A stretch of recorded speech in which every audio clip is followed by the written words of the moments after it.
देख रहे हैं प्रदेश का नंबर 1 चैनल ABB न्यूज। मैं गांव पसौंडे का मूल निवासी हूं। मेरे साथ जो घटना हुई है 14 अप्रैल की है 2025।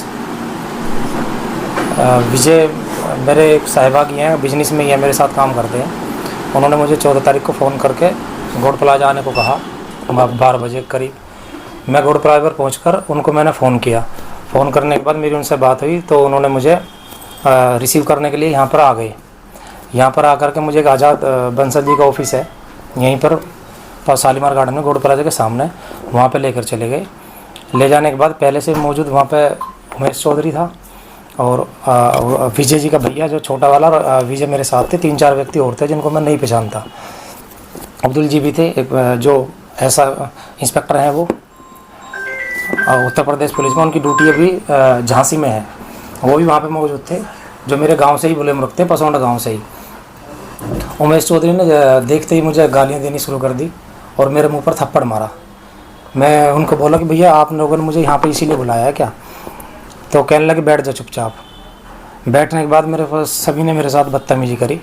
मैं उनको कुछ नहीं बोल पाया। करीबन 45 मिनट 1 घंटे तक उन्होंने मुझे अपनी कस्टडी में रखा और फैसले का मुझ पर दबाव देने लगे। कहने लगी फैसला किस चीज़ का करना था, किस चीज़ के लिए दबाव? फैसला कुछ विजय जी का विजय जो मेरे सहभागी है पार्टनर, उन्हीं का कुछ पेमेंट का हमारा इशू है ऑफिस का। उसी कारण के मुझे कहकर नहीं बुलाया उन्होंने कि भाई अब इसी प्रकार में हम तुम्हें बुला रहे हैं, लेकिन तरीका नहीं था। मैं वहाँ पर बैठा रहा तो ये आज़ाद बंसल जिनका ऑफिस है वो वहाँ पर करीबन 1 घंटे बाद आए। उन्होंने थोड़ा देखा कि मैं अकेला हूँ वहाँ पर, उन्होंने ही मेरा थोड़ा मेरी तरफ से बोले और पक्षपात मेरा लिया। उन्होंने कह रहे हैं कि इसको अकेला आप लोगों ने बिठा रखा है, इसको घर जाने दो। तब मैं वहाँ से निकला।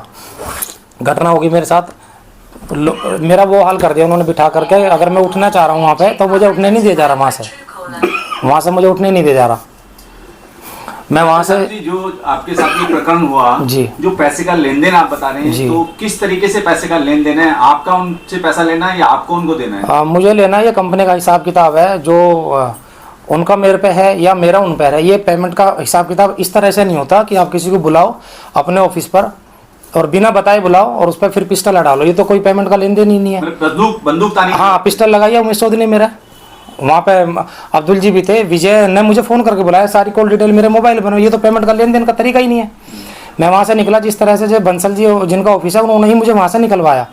उन्होंने ही मेरा थोड़ा बहुत बोला भी अकेले लड़का पड़ रहा है, अगर पेमेंट का लेन देन है तो तरीका ठीक नहीं है। मैं वहाँ से निकल गया। निकलने के बाद मैं 2-3 दिन तक डिप्रेशन में रहा, परेशान रहा। वही घटना मेरे दिमाग में चलती रही।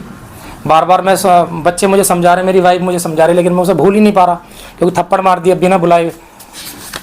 पेमेंट का कोई भी लेन देन था को करते। फिर मैंने अपने वहाँ पे ये भजनपुरा थाना में इस चीज़ की सूचना दी। वहाँ पर पहुँचा। ये भजनपुरे की मेरी तहरीर है जो मैंने वहाँ पर दी है, मेरी वाइफ ने दी है वहाँ पर। ये मैंने इस घटना की जो सूचना है शालीमार गार्डन थाने में दी हुई है और कमिश्नर ऑफिस गाजियाबाद में भी दी हुई है। इस पर कोई भी कार्रवाई अभी तक नहीं हुई है। प्रशासन अब क्या मेरी मृत्यु का इंतजार कर रहा है? ये देखो, ये रिसीव भी है मेरी वहाँ पर कोई भी कार्रवाई नहीं हुई। मुझे एक दिन बुलाया SI दीपक जी ने इस बारे में कि आपकी एक एप्लीकेशन यहाँ पर है, आप जरा। दीपक जो है कौन सी चौकी से? शालीमार गार्डन चौकी से। इन्होंने कोई ऐसा मुझे ऑफिस पे लेकर चले गए। वहाँ पर उन्होंने CCTV फुटेज वहाँ से डिलीट कर दिए थे। कोई भी ऑफिस है अपने ऑफिस की घटना क्यों हाईलाइट करेगा? वो तो होना ही था। कोई जांच नहीं करी। अब मेरे मोबाइल की लोकेशन या जिन जिन व्यक्ति के मैंने नाम लिए हैं, उमेश चौधरी जिन्होंने मेरे पिस्टल लड़ाई है और विजय जिन्होंने मुझे मोबाइल पे फ़ोन कर बुलाया, उसमें टाइम भी मैंने मेंशन करा है, और अजय और अब्दुल, ये चारों मौजूद हैं। इनकी लोकेशन देखते तब जा कर के किसी चीज़ पर पहुँचते। कोई इसमें जाँच नहीं हुई किसी तरीके की। मैं परेशान होकर के अब ये प्रेस कॉन्फ्रेंस द्वारा अपनी सरकार तक यहाँ अपनी जो आप बीती है वो पहुँचाना चाह रहा हूँ। इस तरह से ये जो विजय है, विजय के गाजियाबाद में 3 मुकदमे चल रहे हैं। ये रहा, ये विजय जी के 3 मुकदमे, 1, 2, 3, जिसमें इसके वारंट भी हैं। अच्छा, पहले से अपराधी किस्म के लोग? हाँ बिल्कुल, इसमें कोई बादल ये इसमें इसके वारंट है रिकवरी का भी, अब वसूली का भी, ये देखो वसूली हो, लेकिन ये पेश नहीं हो रहा बंदा क्योंकि क्रिमिनल टाइप है, फ्रॉड है। 7-8 मुकदमे बादलपुर थाने में है, वहाँ पे भी जांच, अगर आप चाहो जांचना तो वहाँ पे जा सकते हो। अब मुझे दिन रात मैं घर से भी आता हुआ डर रहा हूँ, जाता हुआ डरता हूँ, बच्चों की भी चिंता रहती है, बहुत डिप्रेशन में रहता हूँ। आखिरकार प्रशासन ने मेरा कोई साथ दिया, मैं कहाँ जाऊँ? कल को मेरे साथ कोई घटना हो गई, अब किस चीज़ का इंतजार हो रहा है? पुलिस को आपने शिकायत दी? हाँ जी, पुलिस ने तो मेरे को कोई कंप्रोमाइज़ नहीं करी। पुलिस ने मुझे ये कहा है कि आप इस तरह के कोई है ही नहीं, रिपोर्ट ये कोई झूठी है। मैं पुलिस को वहाँ लेकर गया हूँ ऑफिस पर, तो उन्होंने वहाँ कहते हैं CCTV फुटेज नहीं है। अगर जहाँ पे CCTV फुटेज अवेलेबल नहीं होगा वहाँ घटना की जांच नहीं होगी। जहाँ नहीं है, बहुत सी जगह ऐसी ना घटना हो जाती है CCTV फुटेज है नहीं तो उसकी जांच नहीं होती। लेकिन मुझे बोल देगा आपकी तो कोई विटनेस ही नहीं है यहाँ पे, कोई कि कैसे माने आप सच बोल रहे हैं? जब मैं मर जाऊँगा या मुझे मेरी हत्या हो जाएगी तब प्रशासन जागेगा, तब देखेगा। जिस तरीके से आप जो है शालीमार गार्डन में भी गए, भजनपुरा भी गए, आपने कई जगह जो है अपनी तहरीर दी, कमिश्नर को भी दी जी, खुद मतलब जिले के मालिक होते हैं, जी, वहाँ से भी कोई कार्रवाई नहीं बन पाई? कोई कार्रवाई नहीं हुई जी, तभी तो मुझे प्रेस कॉन्फ्रेंस बुलानी पड़ी है। आपको क्या लगता है कहीं ना कहीं इसमें पुलिस का भी? बिल्कुल लापरवाही है सर, बिल्कुल प्रशासन की लापरवाही है।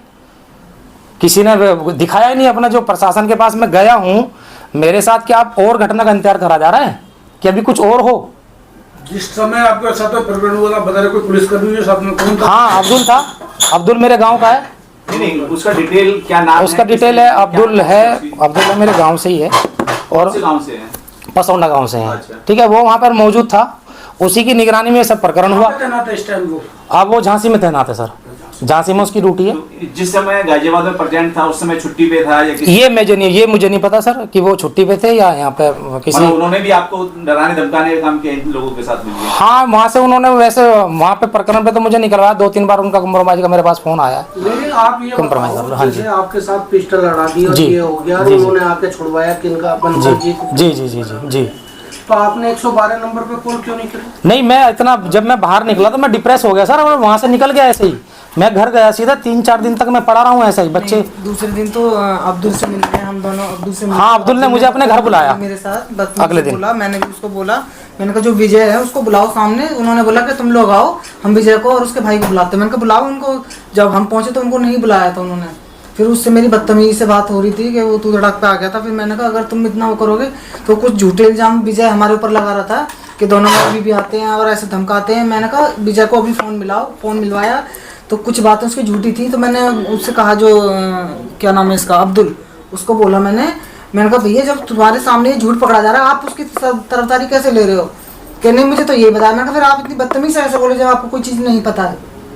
बदतमीजी करो, उन्होंने घर बुलाया था मुझे, अब्दुल ने अपने घर बुलाया था, हम दोनों ही गए थे मियाँ बीवी, और ये कह करके बुलाया था कि भाई मैं उन्हें भी बुला रहा हूँ और जो भी हम यहाँ पे सुलट लेंगे। तो लेकिन एक दिन पहले तो वो आपसे के साथ में मतलब पिस्टल लगा के आप वहाँ खड़े हैं और अगले दिन आपको घर भी बुला रहे हैं। हाँ। और आप घर भी पहुँच गए उनके? हाँ, क्योंकि गांव में बुलाया ना सर, गांव में ही था कि यहाँ पे हमने वो भी बुला रखे हैं, सेकंड पार्टी बुला रखी है, हम चले गए नॉर्मली। जो है गाजियाबाद की प्रमुख मीडिया के सामने बात रखी है जी, आप क्या चाहते हैं शासन की तरफ से? मैं हम तो आपकी बात को उठाएंगे ही अपने माध्यम से। मैं प्रशासन से इसमें इनके खिलाफ कार्रवाई चाहता हूँ।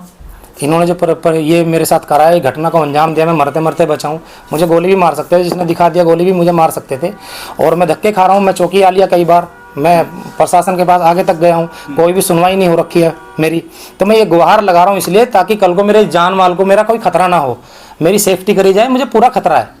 अगर आपके साथ में कोई ऐसी अप्रिय घटना हो जाती है, हम तो नहीं चाहते नहीं हो और होनी भी नहीं चाहिए, अगर हो जाती तो उसके जिम्मेदार कौन लोग हैं? आप उनके नाम खोल के बताएंगे? हाँ, उमेश चौधरी करा सकता है मेरे साथ ये पूरा, जिसने मुझे पिस्टल दिखा दी, क्रिमिनल प्रवृत्ति का आदमी है ये पूरा क्रिमिनल प्रवृत्ति का आदमी। विजय है, अजय है, ये कुछ भी करा सकते हैं। जिसने मुझे पिस्टल लड़ा दी कल को मुझे मरवा देगा। मेरा तो घर तक पता है, सब कुछ पता है। इसी चीज से मैं डर रहा हूँ कि आगे मैं तो सेफ रहूँ कम से कम। तो प्रशासन से आपकी यही गुहार है कि इन लोगों के खिलाफ कार्रवाई हो, बिल्कुल कार्रवाई हो। इनके खिलाफ ये बचने नहीं चाहिए, इतनी बड़ी घटना को अंजाम देने के बाद ये ऐसे घूम रहे हैं। तो मैडम आप उनको जानती हैं, मतलब नहीं, मैं किसको? अगले दिन जहाँ आप गए दोनों? नहीं, मैं नहीं जानती थी उसको। मैं सिर्फ इनकी वजह से मेरे साथ गई थी, क्योंकि इनके साथ जो ये हादसा हुआ था तो मैंने सुना, मुझे अच्छा नहीं लगा। मैंने कहा अगर वो तुम्हारे गाँव का है तो उसको बुलाओ, और फिर मैंने उससे कहा, मैंने कहा विजय और अजय जो है उनको अपने यहाँ बुलाओ भैया, या हाँ आप दोनों आओ, हम उनको बुला रहे हैं। मैंने कहा मुझे आपके सामने उनसे बात करनी है, क्या झूठ है और क्या सच है।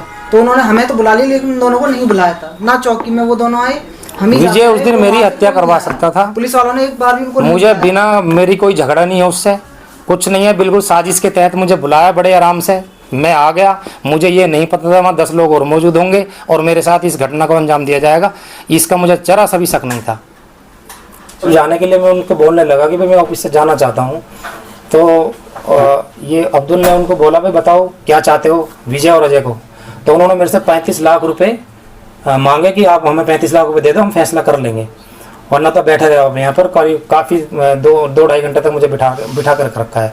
35 लाख रुपए मेरे से मांगे, मैंने मना कर दिया साहब कि आप मेरी हत्या कर दो, लेकिन मेरा तो कोई पैसे का है ही नहीं, मैं पैसे कहाँ से दूंगा, मेरे पास कोई पैसा नहीं है। तब मैं वहाँ से निकला सर, बंसल जी ने ही मुझे निकलवाया, अगर वो ना आते तो क्या पता मैं कब तक वहाँ रहता। किस चीज में मांगे थे 35 लाख रुपए? फैसले के मांगे थे, फैसले के मुझे वहाँ से निकलने के। जब मैंने उनको बोला मैं जाना चाहता हूँ, ये अच्छा नहीं कर रहे हो आप लोग सभी लोग, तो उन्होंने बोला भी कर दे, हम तो जाने देंगे। तो 35 लाख रुपए मैंने इसमें लिखा भी है, 35 लाख रुपए मेरे से मांग करी है अजय और विजय दोनों। और कुछ बात रहती है तो अभी आप कह सकते हैं जी, कुछ कहना तो नहीं, बस आप सभी का मैं धन्यवाद करता हूँ।